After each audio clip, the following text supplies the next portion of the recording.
அதிசயங்கள் செய்கிறவர் நம் அருகில் இருக்கிறார்.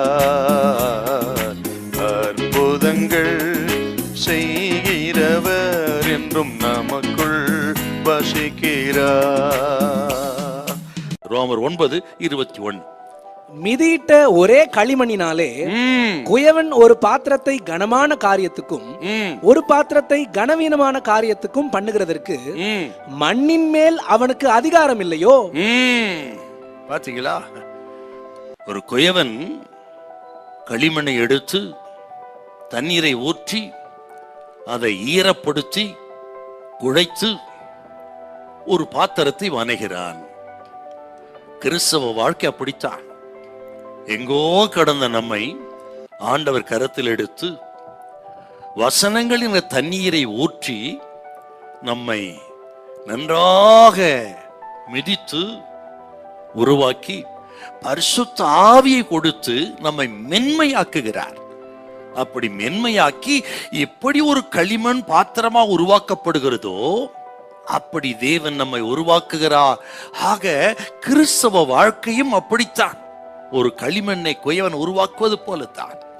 இது உருவாக்குகிற நேரம், நீங்கள் உருவாகிற நேரம் அவசரப்படாமல் பொறுமையா இருங்கள். உருவாக்குகிற அந்த குயவன் சிந்தையில இருக்கக்கூடிய அந்த திட்டம் நிறைவேறும் வரை பொறுமையா இருங்கள். அந்த திட்டம் நிறைவேறும் பொழுது எங்கள் கண்களுக்கு ஆச்சரியமா இருக்கிறது. இப்படி களிமண்ணை எடுத்து தண்ணீரை ஊற்றி ஈரப்படுத்தி மென்மையாக்கி அவன் உருவாக்கும் பொழுது அந்த களிமண் மீது முழு அதிகாரமும் குயவனுக்கு இருக்கிறது. அப்படி முழு அதிகாரம் இருக்கும் பொழுது தமது சிந்தையிலே இருக்கிற அந்த சித்தத்தின்படி திட்டம் அங்கே உருவாகிறது என்றால், அப்படி அந்த களிமண் அர்ப்பணித்து விட்டா இனி அந்த களிமண்ணுக்கு சொந்தம் அல்ல, முழு அதிகாரமும் குயவனுக்குத்தான்.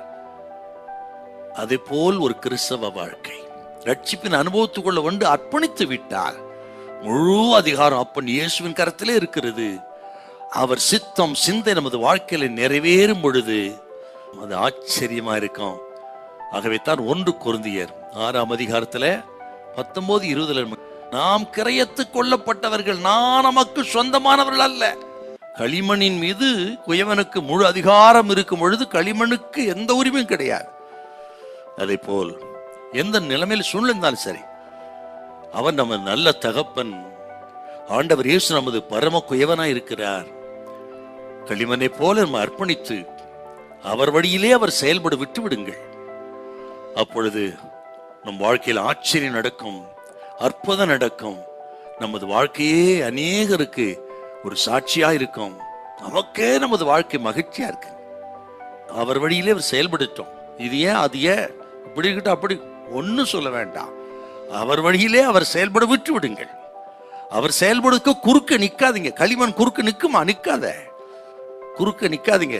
நீங்க எதுக்கும் தடை போடாதீங்க. ஆண்டவரே உமது சித்தத்தின்படியா என்னை உருவாக்குன்னு சொல்லி அவர் வழியிலே அவர் செயல்பட விட்டு அமைதியா இருங்கள். முடிவு மகிமையா இருக்கும். ஹல்லேலூயா, ஹல்லேலூயா.